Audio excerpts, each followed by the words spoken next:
I'm Christopher Zweig, and today on CJ at the Movies, I dish on the sequel to John Krasinski's A Quiet Place, and we'll also have a look at Emma Stone as one of Disney's most iconic villainesses, Cruella de Vil. Let's take a look. Our first movie is A Quiet Place Part 2, and I would whisper as I did in my video review of the original, but there are more noises this time. If you recall the last film, which John Krasinski directed and starred in, a family gets threatened by aliens who attack people based on noises. His character sacrificed himself to save his children, one of them played by deaf actress Millicent Simmons. Both she and her mother, Emily Blunt, learn the alien's weakness, which is the loud frequency that comes from the child's hearing device. Now we're on to part 2, and they come across Krasinski's old friend, played by Cillian Murphy, who ends up being convinced to help them save others from the aliens. I don't know why you came all the way up here. There's nothing left.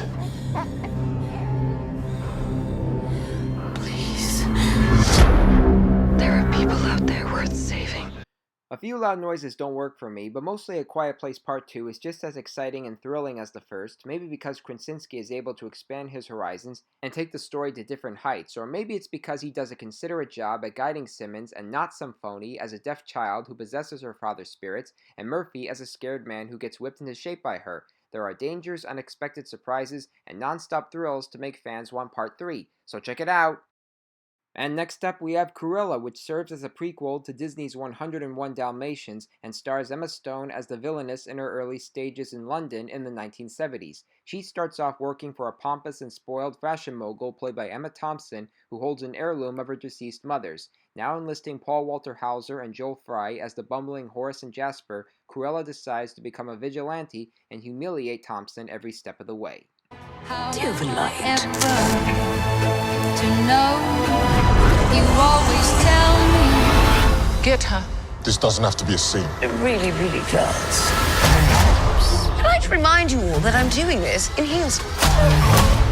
What was your name? Cruella. It doesn't exceed the delightfulness of the animated film from 1961, but I still liked Cruella better than the live-action films of Glenn Close, who serves as an executive producer here. It's mostly because this one forgets the Home Alone gimmicks in the live-action films and gives it class and style. Stone is well picked to play Cruella with her black and white hairstyle, dialogue, and passion. Thompson makes a likable villain, and both Fry and Walter have their comical moments as the henchmen. This is more for older kids and adults than it is for the little tykes, which makes it rated PG-13, but it also has something for fans to look forward to in either theaters or on Disney+. Again, check it out! Now let's recap the movies I reviewed today. Thumbs up for A Quiet Place Part 2, which is equally smart, equally thrilling, and equally entertaining as the original film.